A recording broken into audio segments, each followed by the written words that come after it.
Hello दोस्तों, स्वागत है आप सभी का एग्जाम बी में। सो गाइस, जैसा कि आप सभी को पता है, आईबी ने जो अपनी वैकेंसीज निकाली थी एसए यानी कि सिक्योरिटी असिस्टेंट एग्जीक्यूटिव और एमटीएस की, तो यहाँ पे आपने देखा होगा जो इसकी लास्ट डेट है वो है 17 फरवरी 2023। तो यहाँ पे इसके फॉर्म फिलिंग की जो लास्ट डेट है वो आने वाली है। आई होप आप सभी ने इसका फॉर्म भर लिया होगा। अब सबसे इंपॉर्टेंट चीज यहाँ पे क्या है, जब आप इसका पूरा का पूरा एडवर्टीजमेंट नोटिफिकेशन देखोगे, वहां पे कहीं पर भी आईबी ने यहाँ पे सिलेबस के बारे में नहीं बताया है। तो हमारे आज के वीडियो में हम लोग यहाँ पे डिटेल एनालिसिस करेंगे कि आपको क्या क्या पढ़ना चाहिए और यहाँ पे क्या क्या चीजें आपके लिए इंपॉर्टेंट है, और पिछले साल का जो एग्जाम था हमारा 2019 का, उसमें कहाँ कहाँ से क्वेश्चन पूछे गए थे। तो मैंने जो यहाँ पे सिलेबस बनाया है, क्योंकि सिलेबस तो उन्होंने दिया नहीं नोटिफिकेशन में, तो यहाँ पे जो मैंने सिलेबस बनाया है वो पिछले साल का जो पेपर था उसके अकॉर्डिंग बनाया है। अगर हम लोग यहाँ पे बात कर लेते हैं सिक्योरिटी असिस्टेंट की, तो यहाँ पे आपको पता है दोनों ही जो सर्विसेज होती है वो ग्रुप सी के अंतर्गत आती हैं। नॉन गेजेटेड है, नॉन मिनिस्टेरियल है। और यहाँ पे जो पे लेवल है वो ऐसे का ज्यादा है, यानी कि सिक्योरिटी असिस्टेंट का ज्यादा है। यहाँ पे पे लेवल 3 मिल रहा है आपको, और एमटीएस का आपका लेवल 1 है, जो कि एसएससी एमटीएस में भी सेम होता है। तो यहाँ पे अगर हम लोग बात करें लेवल 3 की, तो सैलरी आपकी 35 से 40 के बीच में आ जाएगी। और यहाँ पे अगर हम लोग बात करते हैं एमटीएस की, तो यहाँ पे आपको 25 से 30 के बीच में देखने को मिलेगी। डिपेंड करता है कि आप कौन सी सिटी में पोस्टेड हो, क्योंकि उन सिटीज के जो अलाउंसेस होते हैं एचआरए वो सब अलग होता है। ओके, यहाँ पे अगर हम लोग बात करते हैं, तो जो यहाँ पे एसेंशियल क्वालिफिकेशन है वहां पे आपको दिख रहा होगा कि 10th पास है। दोनों में ही 10th पास चाहिए आपको। और ये डिजायरेबल है, अगर ये नहीं भी होगा इंटेलिजेंस वर्क में आपका फील्ड एक्सपीरियंस, तो भी कोई चीजें यहाँ पे काउंट नहीं होंगी। और एज लिमिट है आपकी 27 साल है आपके एसए के लिए, और 25 साल है आपका एमटीएस के लिए, और न्यूनतम आपको पता है 18 है। अगर यहाँ पे हम लोग बात करते हैं एग्जामिनेशन कैसे कैसे होना है, तो टीयर 1 दोनों के लिए सेम है, चाहे वो एग्जीक्यूटिव हो चाहे वो एमटीएस हो। यहाँ पे आपको 5 सेक्शन देखने को मिलेंगे। जीए और जीएस, क्वांट हो गया, न्यूमेरिकल एबिलिटी हो गया, इंग्लिश हो गया। ओके, तो यहाँ पे आपको सभी से 20-20 क्वेश्चन देखने को मिलेंगे। तो यहाँ पे आपका हो जाएगा 100 मार्क्स का, एक तरीके से यहाँ पे 100 क्वेश्चन हो जाएंगे, और आपको टाइम दिया जाएगा यहाँ पे 1 घंटे का। अब यहाँ पे जो बच्चे ये टीयर 1 निकालते हैं वो टीयर 2 के लिए सिलेक्ट होंगे। अभी जो टीयर 2 है ना, ये एक तरीके से क्वालिफाइंग इन नेचर है। तो यहाँ पे आपको मैं बता दूं, अगर आपने भरा है यहाँ पे ऐसे के लिए, तो आपको ये दोनों देने हैं, ठीक है। एक होगा 40 मार्क्स का, एक होगा 10 मार्क्स का। अगर आपने सिर्फ एमटीएस के लिए भरा है, तो सिर्फ आप ये कौन सा वाला देंगे, पर्टिकुलरली ये पहला वाला देंगे। ओके, ये वाला आप नहीं देंगे, और ये वाला भी एमटीएस वाले नहीं देंगे। ये सारे के सारे जो टेस्ट हैं, ये जो इंटरव्यू है, सिर्फ और सिर्फ किसका है, ऐसे एग्जीक्यूटिव का है। ओके, और ये दूसरा वाला जो पेपर है टीयर 2 में, ये भी सिर्फ और सिर्फ ऐसे एग्जीक्यूटिव के लिए है। ये एमटीएस, और अगर ऐसे ने जो कंबाइंड पेपर देना है वो यहाँ पे टीयर 2 का पहला वाला देना है। तो यहाँ पे ये क्या होगा, मैंने आपको बताया था क्वालिफाइंग इन नेचर है। तो यहाँ पे जब आप टीयर 2 का एग्जाम देखोगे, तो यहाँ पे जो क्वालिफाइंग मार्क्स है टीयर 2 के लिए, वो है 50 में से 20। ये 50 कौन सा है, 40 का और 10 इसके। तो यहाँ पे आपने 20 नंबर लेके आने, अगर आपने किससे भरा है यहाँ पे, ऐसे सिक्योरिटी असिस्टेंट भरा है।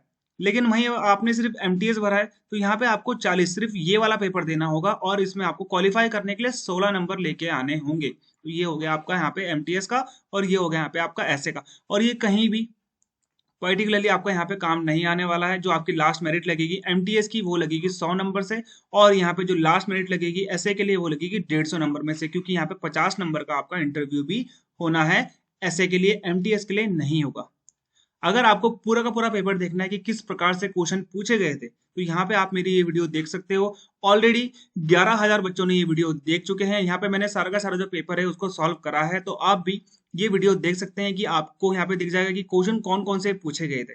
ओके, अगर हम यहाँ पे बात कर लेते हैं वैकेंसीज की, तो यहाँ पे अगर आप देखोगे कंबाइंड वैकेंसी, वैसे तो वैकेंसी यहाँ पे एसआईबी है, ठीक है। तो यहाँ पे आप देख सकते हो सब्सिडरी जो इनका ऑफिस है उनके हिसाब से इन्होंने वैकेंसीज निकाली है। लेकिन अगर हम यहाँ पे बात करेंगे सिर्फ यूआर की, तो टोटल यहाँ पे 739 है, ओबीसी की 276 है, एससी की 242 है, एसटी की 117 है, ईडब्ल्यूएस की 151 है। टोटल यहाँ पे 1525 है एसए के लिए, और 150 है एमटीएस के लिए। तो यहाँ पे आप इन चीजों को ध्यान देना कि ये जो 1525 है ये एसए के लिए है, और 150 है एमटीएस के लिए, जो कि मैं बात कर रहा हूँ यहाँ पे 2023 का। अगर यहाँ पे हम लोग बात करते हैं 2019 में, तो यहाँ पे टोटल 1054 सीट्स आई थी।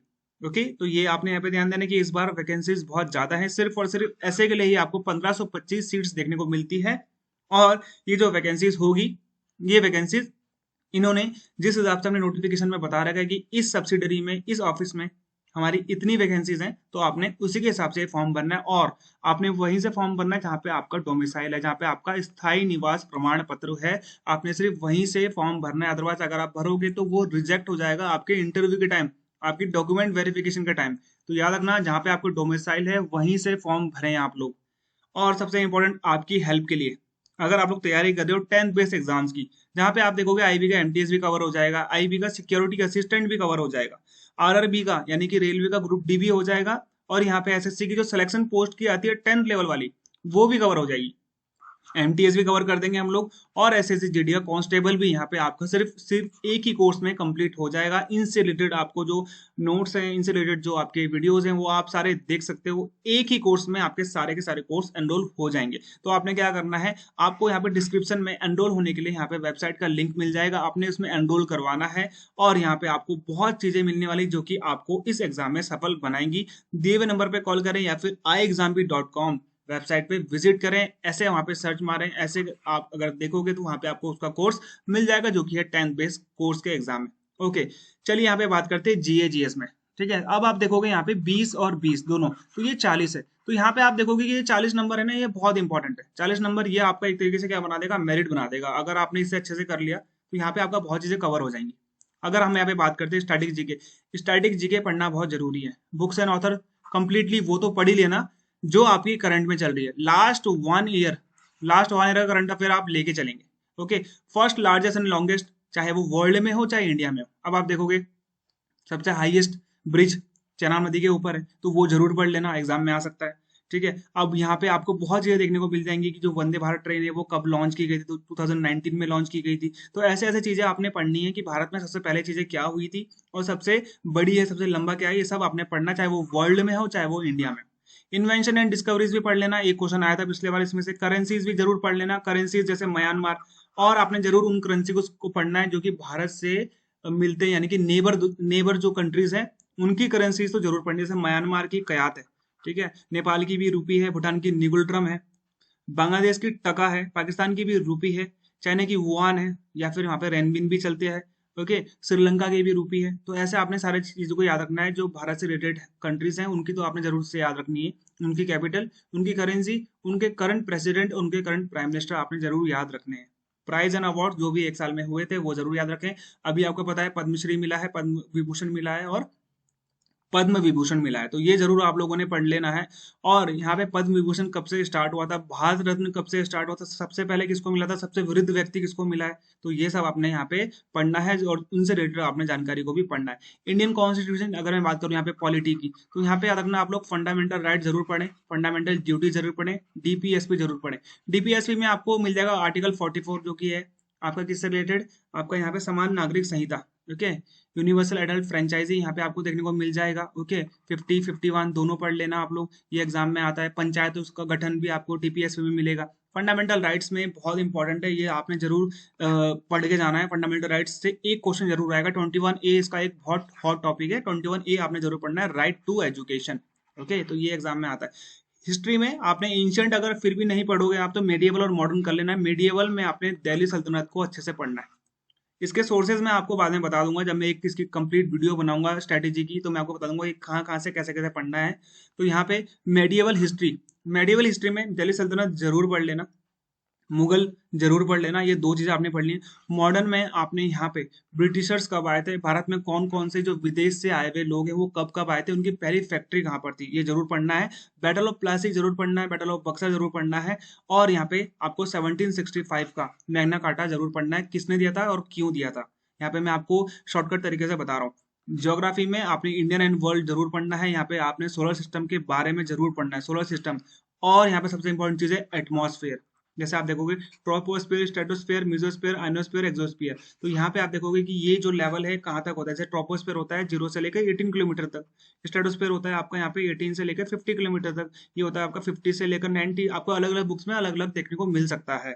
ओके, तो ये आपके एग्जाम में पूछा जाएगा कि सबसे लोएस्ट लेयर कौन सी है, सबसे अपर लेयर कौन सी है, तो ये सब आपने यहाँ पे याद रखना है। इकोनॉमिक्स में आपने इंडियन एंड वर्ल्ड में करंट स्टैटिक का पढ़ भी लोगे तो आपका यहाँ पे हो जाएगा। जनरल साइंस आपने बहुत अच्छे से पढ़नी है, जनरल साइंस के बहुत ज्यादा क्वेश्चन देखने को मिलेंगे।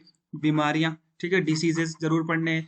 कौन सी डेफिशिएंसी यानी कि कौन से विटामिन से कौन सी बीमारी होती है, vitamin A B C D E K, ये आपने सारा का सारा यहाँ पे पढ़ना है। इनके केमिकल नेम भी जरूर पढ़ने हैं। ओके, और यहाँ पे केमिकल रिएक्शन थोड़े बहुत आप लोग पढ़ लेना। सबसे इंपॉर्टेंट आता है यहाँ पे सोडियम बाइकार्बोनेट और सोडियम कार्बोनेट। यहाँ पे आपको वॉशिंग सोडा भी मिल जाएगा और बेकिंग सोडा भी मिल जाएगा। इनके केमिकल नेम, इनका केमिकल रिएक्शन जरूर पढ़ लेना, ये एग्जाम में आता है। तो ये आपका जीएस का है। इतना अगर आप पढ़ोगे तो आपके 40 में से कम आपको 35 तो यहाँ पे क्वेश्चन आपको देखने को मिल जाएंगे। करंट अफेयर आपने अच्छे से यहाँ पे पढ़ना है। क्वांट की बात करें तो क्वांट में आप देखोगे ज्यादा आपको हैवी नहीं पढ़ना है, ज्यादा हैवी इसमें नहीं आए थे क्वेश्चंस। आप देख सकते हो मेरी वीडियो, उसमें आप देख रहे हो कि ट्रिग्नोमेट्री का एक क्वेश्चन था। ट्रिग्नोमेट्री के एक दो क्वेश्चन आए हैं जो कि ज्यादा हार्ड नहीं थे। अगर आपने 10th लेवल तक की ट्रिग्नोमेट्री करी है तो यहाँ पे आपका कवर हो जाएगा। अर्थमेटिक अच्छे से करना है, नंबर सिस्टम जरूर करना है, स्क्वायर रूट और क्यूब रूट 30 तक आपने याद करना है, एग्जाम में आता है और ये आपकी कैलकुलेशन में भी आपको हेल्प करेगा। एचसीएफ एंड एलसीएम कैसे निकालते हैं और दोनों कैसे निकालते हैं, ये दोनों भी आप पढ़ के जाएं। सिंप्लीफिकेशन का एक क्वेश्चन आएगा, फ्रैक्शन एंड डेसिमल से एक क्वेश्चन आएगा, एवरेज से एक या दो क्वेश्चन आ सकते हैं, प्रॉब्लम्स एंड एजेस में एक क्वेश्चन पक्का है, बोर्ड्स एंड स्ट्रीम में भी एक क्वेश्चन पक्का है, क्लॉक एंड कैलेंडर, या फिर आप ये मान लीजिए इन तीनों से रिलेटेड आपको एक क्वेश्चन देखने को मिल जाएगा और बाकी जो क्वेश्चन आपको मिलेंगे पाइप एंड सिस्टम से मिलेगा। ओके, ट्रेन से भी एक क्वेश्चन आएगा, टाइम एंड डिस्टेंस से भी आएगा, टाइम एंड वर्क से भी आएगा, सिंपल इंटरेस्ट और कंपाउंड इंटरेस्ट में से आपको एक और दो क्वेश्चन देखने को मिलते हैं। परसेंटेज से भी आपको, चाहे परसेंटेज वो प्रॉफिट एंड लॉस के तहत दे दे या फिर आपको पर्टिकुलरली परसेंटेज में दे दे, तो एक क्वेश्चन आपको जरूर देखने को मिलेगा। एरिया एंड वॉल्यूम से आपके 2 से 3 क्वेश्चन आते हैं, यानी कि मेंसुरेशन के आपको 2 से 3 क्वेश्चन देखने को मिल जाएंगे। चलिए रीजनिंग की बात करते हैं यहाँ पे।